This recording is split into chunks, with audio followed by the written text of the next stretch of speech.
how are you? It's me again. So, aujourd'hui, je vais vous parler des petits mots qui nous posent souvent des problèmes en TOEIC. Oh là là, les problèmes de TOEIC. Ce sont les petits mots qui commencent une phrase ou bien ils sont au milieu de la phrase. En tout cas, la phrase va parler du futur. Pourtant, avec ces petits mots, on ne met pas le futur. No, no, no. Par exemple, if. On a déjà vu if dans les phrases des conditions parce que if, on le voit très souvent. Donc attention à bien l'utiliser, à ne pas faire des fautes. S'il fait beau, j'irai à la plage. If it is sunny, I will go to the seaside. Ou j'irai au bord de la mer. Plutôt, voilà. Donc, en français également, après if, tout de suite, on ne met pas le futur.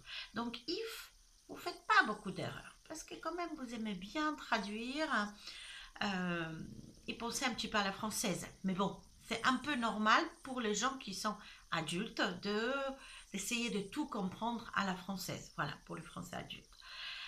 Donc, avec if, vous faites un petit peu moins d'erreurs. Mais la même règle s'applique aussi à un mot when. Quand je finirai, je t'appellerai. En français, on est bien d'accord. Quand je finirai, je t'appellerai. Le de futur et pas en anglais. No, no, no. Donc, when I finish, I will call you. D'accord? When, donc tout de suite après when, on ne met pas le futur. On met le futur dans la deuxième partie de la phrase, comme ça on sait que ça parle de futur. Voilà. Donc, if, when. Troisième, c'est as soon as.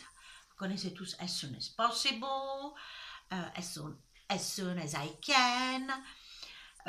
Et donc, voilà, as soon as, ça nous met parfois en difficulté aussi, parce qu'en français, on va dire, dès que je rentre, je te rappelle.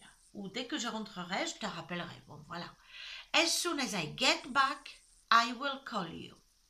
En tout cas, en anglais, tout de suite après, on met le présent. Et dans la deuxième partie, on met le futur, comme ça on sait qu'on parle du futur.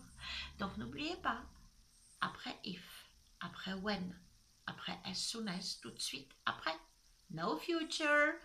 Le troisième, c'est until.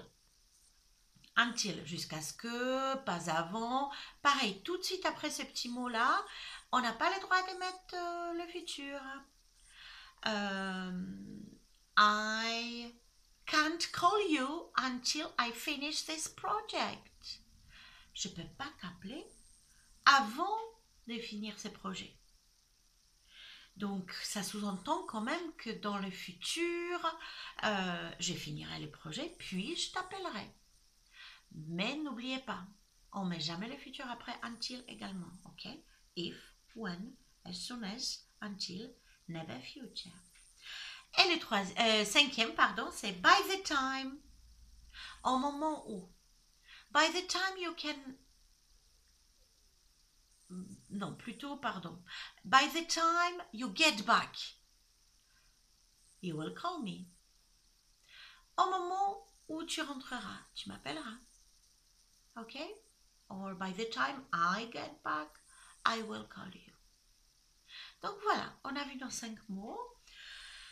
Et même si, avec ces mots, dans les phrases, on parle du futur, mais on n'utilise pas le futur avec ces petits mots.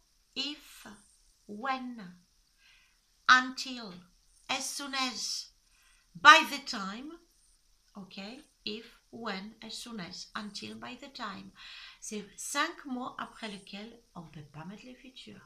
On mettra le futur après, comme ça, on saura qu'on parle du futur. À très bientôt, bye bye!